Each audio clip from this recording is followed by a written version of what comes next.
Welcome to BPC news bulletin. ముందుగా headlines. విశాఖలో Cognizant శాశ్వత క్యాంపస్ కు సీఎం చంద్రబాబు శంకుస్థాపన.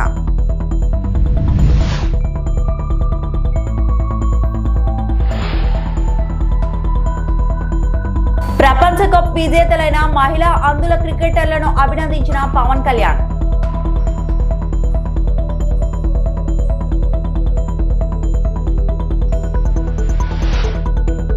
బస్సు ప్రమాదంలో మృతుల కుటుంబాలకు 5 లక్షల రూపాయల పరిహారం మంత్రి అనిత.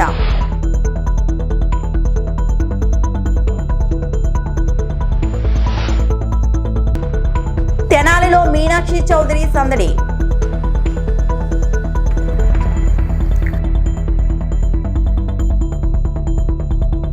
విశాఖపట్నంలో ప్రముఖ ఐటీ సంస్థ కాగ్నిజెంట్ శాశ్వత క్యాంపస్ నిర్మాణానికి సీఎం చంద్రబాబు శంకుస్థాపన చేశారు. ఐటీ మంత్రి నారా లోకేష్ ఆ సంస్థ ప్రతినిధులతో కలిసి సీఎం శంకుస్థాపన చేశారు. కాగ్నిజెంట్ సత్వ సంస్థతో పాటు మరో 7 ఐటీ సంస్థలకు భూమి పూజ చేశారు. అంటే మీరందరూ చాలా ఛార్జ్ అయి ఉన్నారు. నాకు ఇప్పుడే chief executive officer Cognizant Ravikumar గారు, ఇప్పుడే నేను రవికుమార్ గారితో మాట్లాడుతున్నా. ఆయనే చెప్పాడు, ఆయన తల్లి మదర్ వచ్చి Srikakulam, grand mother Srikakulam, mother grand mother ఇక్కడే ఉంటారు, బ్రదర్ కూడా ఇక్కడే పనిచేస్తున్నాడు. ఇప్పుడు రాబోయే రోజుల్లో ఈ కంపెనీ హిస్టరీ కూడా చూస్తే చాలా ఫాస్ట్ గ్రోయింగ్ కంపెనీ. ఈరోజు మనం చూసి 94లో ఈ కంపెనీ ఇన్ హౌస్ టెక్నాలజీ, ఆ రోజు ది డన్ బ్రాడ్ స్ట్రీట్ కార్పొరేషన్కి ఇన్ హౌస్ కంపెనీ. అక్కడి నుంచి 98లో దీన్ని సెపరేట్ చేసి 96లో సెపరేట్ చేసి 98లో ఫస్ట్ టైం పబ్లిక్ ఇష్యూకి వెళ్ళారు. ఎంత ఫాస్ట్గా గ్రో అయ్యారంటే ఈరోజు ప్రపంచం అంతా వెళ్ళారు. ఇండియాలో అయితే 5 సెంటర్లు, చెన్నై, హైదరాబాద్, పూణే, బెంగళూరు, ఇప్పుడు కలకత్తా. ఇప్పుడే వాళ్ళు చెప్పారు, హైదరాబాద్లో ఆ రోజు నేను వేసిన ఎకో సిస్టంతో ఈరోజు 75,000 మంది హైదరాబాద్లో పనిచేస్తున్నారంటే అది వాళ్ళ యొక్క ఫాస్ట్ మూవింగ్ అప్రోచ్. ఈరోజు $34 బిలియన్ మార్కెట్ క్యాప్ ఉంది. వీళ్ళు అన్ని రంగాల్లో కూడా ఫ్యూచరిస్టిక్ రంగాల్లో health sciences, financial services, products and resources, communication, media and technology అన్నిట్లో ఉన్నారు. ఈరోజు ఇండియాలో చూస్తే 2,41,500 మంది ఇండియా నుంచే పనిచేస్తారు. అంటే వీళ్ళ మొత్తం ఆర్గనైజేషన్లో 80% దగ్గర ఇండియన్స్ పనిచేస్తున్నారంటే కడాన చీఫ్ కూడా ఇండియన్ అంటే that is this power of Indians అని చెప్పి కూడా నేను మీకు తెలియజేస్తున్నా. రాష్ట్రంలో కూటమి ప్రభుత్వం క్రీడలను ప్రోత్సహిస్తుందని ఉప ముఖ్యమంత్రి పవన్ కళ్యాణ్ అన్నారు. ప్రపంచ కప్ సాధించిన భారత్ మహిళల అందుల క్రికెట్ జట్టును మంగళగిరిలో తన క్యాంపు కార్యాలయంలో పవన్ కలిశారు. ఈ విజయం దేశానికి గర్వకారణమని పవన్ కొనియాడారు. ప్రపంచ కప్ సాధించిన క్రికెటర్లను అభినందించిన ఆయన ఒక్కో క్రికెటర్ కు 5 లక్షల చొప్పున, శిక్షకులకు 2 లక్షల చొప్పున చెక్కులు అందించారు. క్రికెటర్లందరికీ పట్టుచీర, జ్ఞాపిక, కొండపల్లి బొమ్మలు, అరకు కాఫీతో కూడిన బహుమతులను అందించి సత్కరించారు. Were born, the circumstances of the divine destiny, whatever we cannot blame, but you are born with a challenge, and you overcoming that challenge is a big thing for me. అంటే మీరందరూ అధిగమించి, మీకున్న సమస్యలను అధిగమించి మీరు బయటకు వచ్చారు, దాని సక్సెస్ చూపించారు. You have opened a new path for everyone. What you could achieve, it is a big lesson to everybody, including me. We don't have a right to get depressed. We don't have a right to feel bad after your achievement. We will take you as inspiration. This country, each and every Indian will take you as an inspiration for your fantastic achievement. I congratulate you all. And the most beautiful words by our Arjun Nawadi, Reddy ji says, We are proud of your achievement irrespective of you are from Andhra Pradesh or not. We take pride. We are from Bharat. You are from Jammu, someone is from Madhya Pradesh, someone is from Bihar, Odisha, Delhi. It doesn't matter. We're all one. I think that integrity, that unity, I think you have shown in a beautiful way. Especially Captain Deepika was saying, she didn't just talk about cricket, she spoke about your well-being.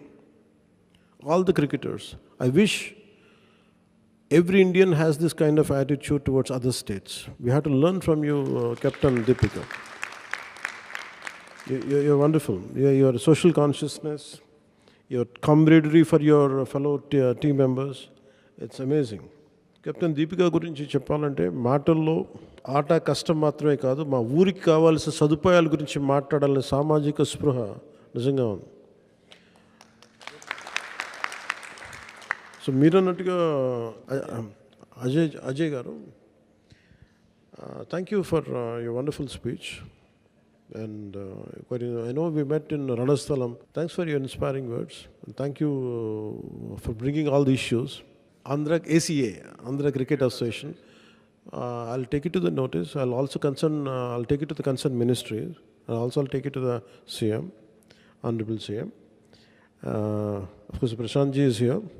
He worked as a manager for entire Indian team in Dubai series. What series? Asia Cup. I think we will make sure that you will get the right support, and we will make sure, I think I'll also ask a lot of corporates. I'll take some corporates' help to make sure that they'll provide a good living conditions for you, and especially for Devi ji from Jammu. We will make sure that I will do the needful for your kuch aapke liye मैं ज़रूर करूँगा सब सभी लोगों के लिए. Just I don't know exactly what to do, but I want my Peshi team to, our officials to look into it. What exactly they need, we'll speak to the concerned offices of our chief ministers, honorable chief ministers of their state, and also I'll speak to the, if possible, central government, and also what we can do from the state side also we will do it, and also I'll seek the help of corporates. There are a lot of people who are willing to help, but we have to do it in a structured way. We will do it. And so let me start from, before you say something, do it first.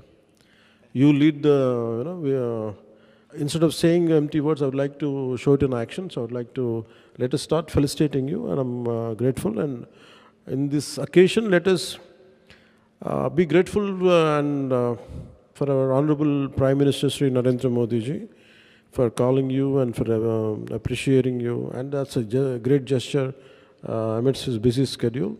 And let us all appreciate Honorable PM Modi ji on this occasion, and we'd like to thank him. So we'll take forward and we'll address each and every issue of yours, and I'll personally from my office, I'll make sure that it will reach out to your concerned Chief Minister's office, and we'll do the needful. Alluri జిల్లాలో జరిగిన bus ప్రమాదంలో గాయపడిన క్షతగాత్రులను AP హోంమంత్రి అనిత పరామర్శించారు. చింతూరు ప్రభుత్వ ఆసుపత్రిలో బాధితులను పరామర్శించి వారి ఆరోగ్య పరిస్థితిపై ఆరా తీశారు. శీతాకాలంలో ఘాట్ రోడ్లో రాత్రి 10 గంటల నుంచి ఉదయం 6 గంటల వరకు వాహనాల రాకపోకలు నిలిపివేస్తున్నట్లు తెలిపారు. గిరిజన ప్రాంతాల్లో కమ్యూనికేషన్ వ్యవస్థను మరింత మెరుగుపరుస్తామని చెప్పారు.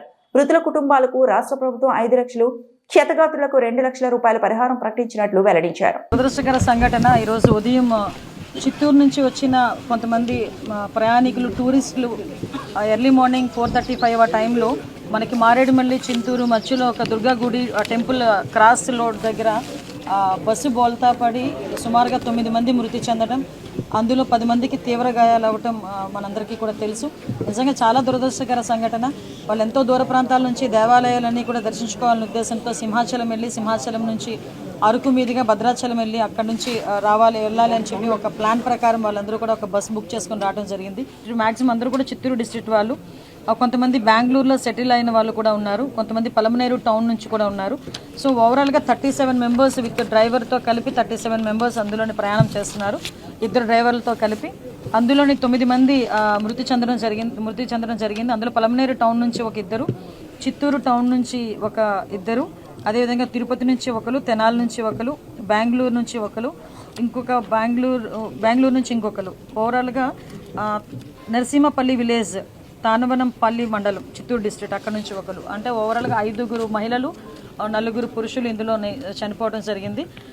చాలామంది అక్కడ క్షతగాత్రులను చూస్తే కనుక నిజంగా చాలా బాధ అనిపించింది. వాళ్ళు చెప్తున్నారు, ఎర్లీ మార్నింగ్ 4:35 ఆ టైంలో మేము అందరం పడుకుని ఉన్నామమ్మ, పెద్ద మాకు ఆ టైంకి సిగ్నల్ కూడా లేదు. ఆ నియర్ బై వచ్చిన వాళ్ళందరూ కూడా మమ్మల్ని చూసి డిపార్ట్మెంట్ వాళ్ళందరికీ కూడా ఇన్ఫామ్ చేయడం వల్ల పోలీస్ డిపార్ట్మెంట్ వాళ్ళు అందరూ కూడా నియర్ బై అందరూ వచ్చి ఇమీడియట్గా మమ్మల్ని అందరినీ కూడా హాస్పిటల్కి షిఫ్ట్ చేశారని చెప్పారు. ముఖ్యమంత్రి గారి ఆదేశాల మేరకు మన లోకల్ ఎమ్మెల్యే శిరీష గారు, అదేవిధంగా కలెక్టర్ గారు, ఎస్పీ గారు, police department, fire department, SDRF department అన్నీ కూడా ఇమీడియట్గా వచ్చి రెస్క్యూ ఆపరేషన్స్ చేసి యాజ్ ఎల్ యాజ్ పాసిబుల్ ఇక్కడ చిత్తూరు హాస్పిటల్కి కూడా క్షతగాత్రులందరినీ కూడా ఇక్కడ తీసుకురావడం జరిగింది. వీళ్ళందరికీ కూడా మెరుగైన వైద్యం అందించడానికి రాజమండ్రి నుంచి కూడా కొంతమంది ఆర్థోపెడిక్స్ డాక్టర్స్ అందరినీ కూడా ఇక్కడికి షిఫ్ట్ చేసి వీళ్ళందరికీ కూడా ఇక్కడ ఇమీడియట్గా ట్రీట్మెంట్ ఇవ్వడం కూడా జరిగింది. నా కూతురు అల్లుడు చనిపోయారమ్మా అని చెప్పి ఒక ఆమె బాధపడడం, ఇంకొక ఆమె అయితే నా భర్త నా కళ్ళ ముందే చనిపోయాడమ్మా అని చెప్పడం నిజంగా చాలా దురదృష్టం. ఇప్పుడే గవర్నమెంట్ కూడా, స్టేట్ గవర్నమెంట్ కూడా మృతుల కుటుంబాలకు 5 లక్షల రూపాయలు ఎక్స్గ్రేషియా ప్రకటించడం జరిగింది మృతుల కుటుంబాలందరికీ కూడా. అదేవిధంగా సెంట్రల్ గవర్నమెంట్ నుంచి 2 లక్షల రూపాయల మృతులకి ఎక్స్గ్రేషియా, అదేవిధంగా తీవ్రంగా గాయపడిన వాళ్ళకి 2 లక్షల రూపాయలు మన స్టేట్ గవర్నమెంట్ నుంచి, సెంట్రల్ గవర్నమెంట్ నుంచి ఒక 50,000 రూపాయలు సెంట్రల్ గవర్నమెంట్ నుంచి కూడా ఇవ్వడం జరిగింది.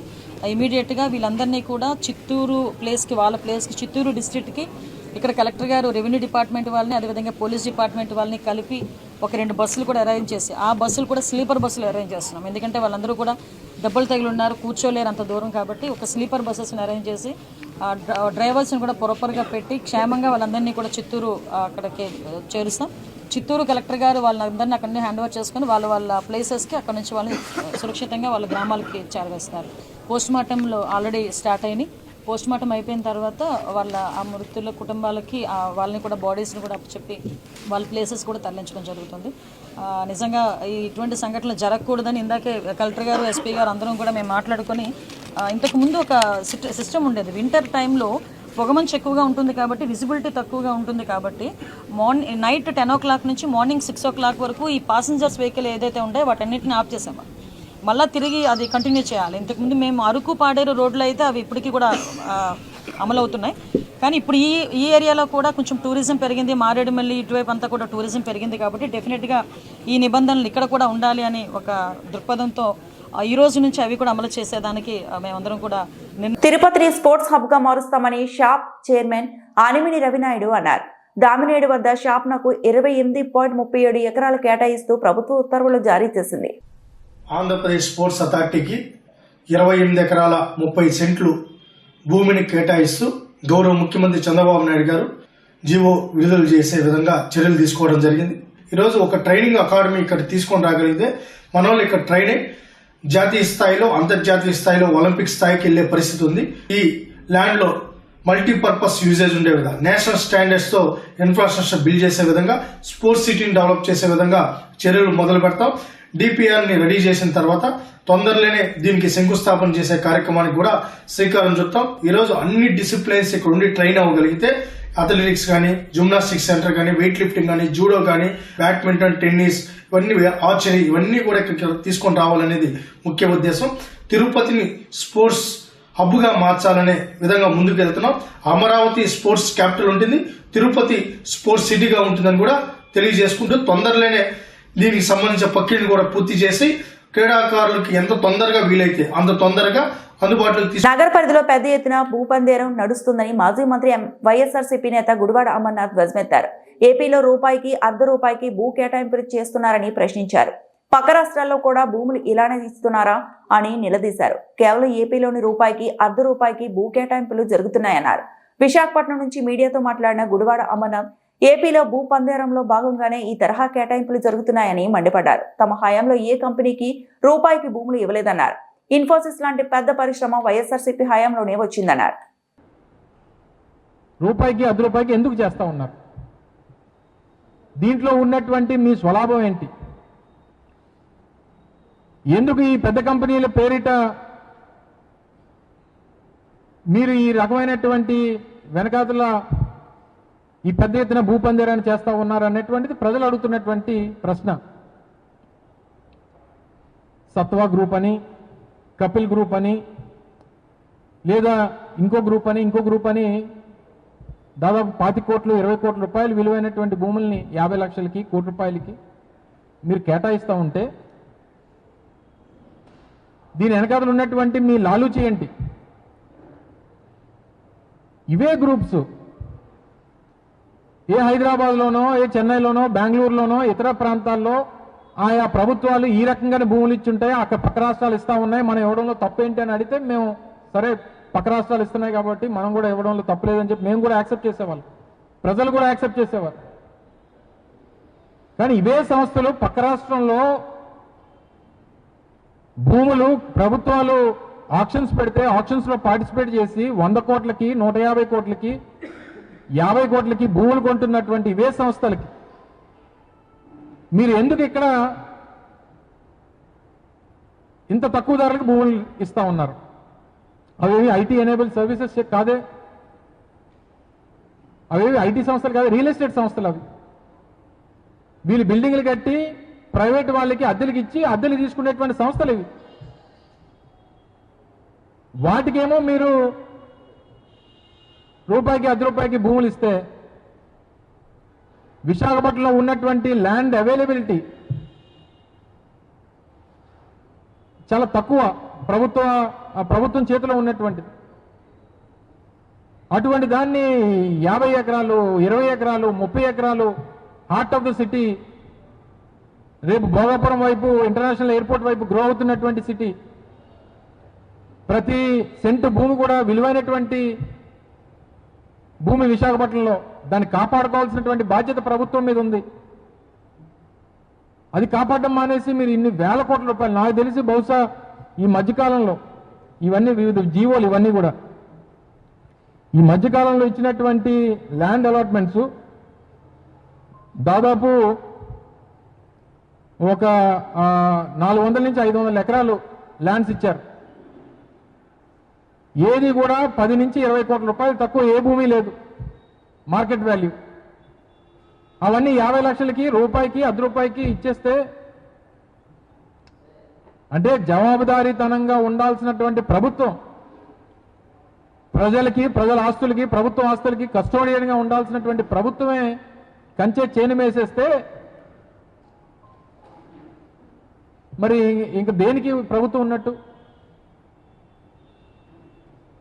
మళ్ళీ ఇది ఒకటే కాదు, వీళ్ళు ఇచ్చినటువంటి జీవోలో సహజంగా ఏపీఎస్సీ ఇచ్చేటువంటి దాంట్లో మిక్స్. భారత మాజీ ప్రధాని అటల్ బిహారీ వాజ్పేయి మచ్చలేని నాయకుడని, ప్రజాసేవకు ప్రతీకగా నిలిచారని బీజేపీ రాష్ట్ర ఉపాధ్యక్షులు కోలా ఆనంద్ పేర్కొన్నారు. రేణిగుంట ప్రెస్ క్లబ్ లో శుక్రవారం జరిగిన పాత్రికేయుల సమావేశంలో కోలా ఆనంద్ మాట్లాడుతూ, ప్రపంచంలోనే అతిపెద్ద రాజకీయ పార్టీగా ఎదిగిన బీజేపీకి వాజ్పేయి వ్యవస్థాపకుడు అన్నారు. దేశంలో హైవే నిర్మాణ విప్లవానికి శ్రీకారం చుట్టిన మహానేత వాజ్పేయి అన్నారు.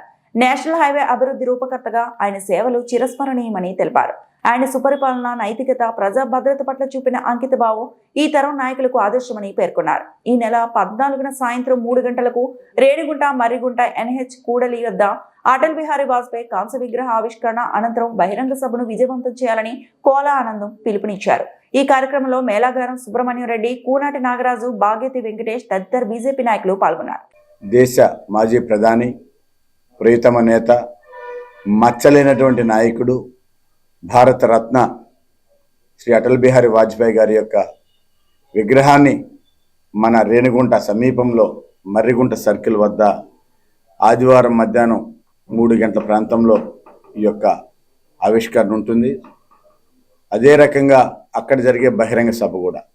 ఈ కార్యక్రమానికి ఇప్పుడే చెప్పారు, మన ఉత్తరాఖండ్ సీఎం, భారతీయ జనతా పార్టీ ముఖ్యమంత్రి పుష్కర్ సింగ్ ధామి గారు, రాష్ట్ర భారతీయ జనతా పార్టీ అధ్యక్షులు పివిఎన్ మాధవ్ గారు, అదే రకంగా వైద్య ఆరోగ్య శాఖ మంత్రివర్యులు శ్రీ వై సత్యకుమార్ గారు, ఇంకా కూడా ఈ జిల్లాలో ఉన్నటువంటి శాసనసభ్యులందరూ కూడా, ఇంకా రాష్ట్ర నాయకులందరూ కూడా పాల్గొంటారు.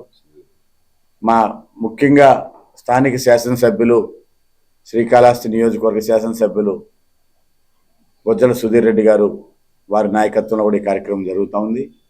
ఆయన కూడా దగ్గరుండి ఈ కార్యక్రమాన్ని ఏర్పాటు చేస్తున్నారు. అదే రకంగా ఈరోజు ఏదైతే భారతీయ జనతా పార్టీ, బీజేపీ అనే పార్టీ ఉందో, ప్రపంచంలోనే ఈరోజు అతిపెద్ద పార్టీ. ఈ పార్టీ వ్యవస్థాపకుడు శ్రీ అటల్ బిహారీ వాజ్పేయి గారు. అంతకుముందు భారత్ జనసంఘ్ ఉన్నటువంటి party. Bharatiya Janata party, BJP అంటే ఆయన ఎలా మచ్చ లేకుండా చిన్న ఇంకి మరకు కూడా అంటకుండా ఆయన రాజకీయ జీవితం ఎలా జరిగిందో ఈరోజు అదే పరిస్థితి భారతదేశం అంతా కూడా ఆయన ఏవైతే ఆశయాలు అనుకొని పోయారో, ఏదైతే ఆయన ప్రారంభించిన నేషనల్ హైవేస్ ఏదైతే ఉన్నాయో, అంతకుముందు మనకి హైవేస్ లేవు. మన ఆయన ఆశయాలను ఈరోజు నరేంద్ర మోడీ గారు మిగిలినటువన్నీ కూడా కాంగ్రెస్ తో అంటగాగుతున్నట్లు తనపై తప్పుడు ప్రచారం చేస్తున్నారని తెలంగాణ జాగృతి అధ్యక్షురాలు కవిత ఆగ్రహం వ్యక్తం చేశారు. వెకిలి చేష్టలు చేస్తున్న గుంటనకులు జాగ్రత్త అని ఆమె హెచ్చరించారు. హైదరాబాద్ లో నిర్వహించిన మీడియా సమావేశంలో కవిత మాట్లాడారు. కూకట్పల్లి ఎమ్మెల్యే మాధవరం కృష్ణారావు చేసిన వ్యాఖ్యలపై ఆమె స్పందించారు. దీనికి ఎక్కడ మొదలు పెట్టిండ్రు? నేను ఎప్పుడైతే జాగృతి జనం బాట అని చెప్పి బయటికి రావాలనుకున్నానో ముందు సోషల్ మీడియాలో ఒక ప్రచారం మొదలుపెట్టిండ్రు. నా భర్త గౌరవనీయులు అనిల్ కుమార్ గారి ఫోటోను చూపిస్తూ దాంట్లో ఏవి రెడ్డి గారు అనేటటువంటి వ్యాపారవేత్త నా భర్త కలిసి ఏదో ల్యాండ్ లావాదేవీలు చేశారు. ఆ ల్యాండ్ లావాదేవీ వల్ల నాకేదో పెద్ద ఎత్తున ఫైనాన్షియల్ బెనిఫిట్ అయింది. అట్లా నాకు కాంగ్రెస్ పార్టీకి అవినాభావ సంబంధం ఉంది అనేటటువంటి అంశాన్ని ప్రజల మధ్య ప్రమోట్ చేసే ప్రయత్నం చేస్తున్నారు. ఈ వెకిలి ప్రయత్నాలు చేస్తున్నటువంటి గుంటనక్కలందరూ కూడా నేను చెప్తా ఉన్నా, నేను ఇంకా మీ చిట్టా విప్పడం ప్రారంభించలేదు. ఓన్లీ టాస్ వేసిన అంతే. ఆ టాస్కే ఇంత భయపడితే ఎట్లా మీరు? ముంగటి ఇంకా టెస్ట్ మ్యాచ్ ఉంది, మామూలుగా అనుకుంటారే ఇది కథ. జస్ట్ టాసే. ఇప్పటికే గెలిచినాం ఆల్రెడీ మేము జాగ్రత్తలు. ఎందుకు భయపడుతున్నారు మీరు ఇంతగా? ఏమన్నాడు నా భర్త? మీరు అధికారంలో ఉన్న 10 ఏళ్ళలో ఎన్నడన్నా వచ్చి మిమ్మల్ని ఒక పని అడిగినామా? మేము ఎప్పుడన్నా ఒక ఫేవర్ అడిగినామా మిమ్మల్ని? ఒక్క విషయంలో అన్నా అవుట్ ఆఫ్ ద వే పోయి ఏ ఒక్క మంత్రితోని కానీ, కేసీఆర్ గారితో కానీ, కేటీఆర్ గారితో కానీ, హరీష్ రావు గారితో కానీ, నా భర్త కానీ, నేను కానీ ఏమన్నా ఫేవర్ తీసుకుని ఉంటే చెప్పండి, దమ్ముంటే చెప్పండి. ఊరుకుంటుంటే తమాషాలు చేస్తున్నారు. మీరు వెకిలి ప్రయత్నాలు మానుకోండి. నేను మీ మీద చేసినటువంటి ఆరోపణలకు మీకు దమ్ముంటే, సిగ్గుంటే లీగల్ నోటీస్ పంపిస్తా ఉన్నా. నా భర్త పేరు పెట్టి కృష్ణారావు అనేటటువంటి ఎమ్మెల్యే గారు ఏదైతే ప్రెస్ మీట్ పెట్టినరో, మీరేమన్నా ఆల్తు ఫాల్తు social media channel T news అంటే శాటిలైట్ ఛానల్, మీరు ఒక పార్టీని రిప్రజెంట్ చేసే ఛానల్, కనీసం వెరిఫై చేసుకోరా? ఏది పడితే అది వేసేసుడేనా? వేరే వాళ్ళది వేస్తే వాళ్ళు ఊరుకున్నారేమో, నేను ఊరుకునేదాన్ని కాదు, ముందే చెప్తున్నాను. టీ న్యూస్కి లీగల్ నోటీస్ ఇస్తున్నాం. 1 వీక్లో పబ్లిక్ అపాలజీ చెప్పాలి బిడ్డ, పబ్లిక్ అపాలజీ. కోర్టుకి ఈడుస్తాం ఏమనుకుంటున్నారు. తర్వాత ఏలేటి మహేశ్వర్ రెడ్డి గారు, వీరికి కూడా నోటీస్ ఇస్తున్నాం, లీగల్ నోటీసు. 1 వీక్లో మీరు కూడా తప్పుడు సమాచారాన్ని ప్రజలకు ఇచ్చినందుకు నా భర్త గారికి, నా యొక్క పరపతిని దెబ్బతీసే ప్రయత్నం చేసినందుకు నాకు పబ్లిక్ అపాలజీ చెప్పాలని మహేశ్వర్ రెడ్డి గారిని డిమాండ్ చేస్తూ ఉన్నాను. అట్లానే మాధవర్ కృష్ణారావు గారిని మీరు కూడా 1 వీక్ లోపల అపాలజీ చెప్పాలి, లేకపోతే కోర్టుకి ఈడుస్తాం, కోర్టు నుండి క్షమాపణ చెప్పిస్తాం. సినీ నటి మీనాక్షి చౌదరి గుంటూరు జిల్లా తెనాలిలో సందడి చేశారు. కొత్తగా ఏర్పాటు చేసిన ఓ షాపింగ్ మాల్ను ఆమె ప్రారంభించారు. ఎమ్మెల్సీ ఆలపాటి రాజేంద్ర ప్రసాద్తో కలిసి పూజా కార్యక్రమాల్లో పాల్గొన్నారు. మీనాక్షిని చూసేందుకు పెద్ద ఎత్తున అభిమానులు తరలి రావడంతో సందడి వాతావరణం నెలకొంది.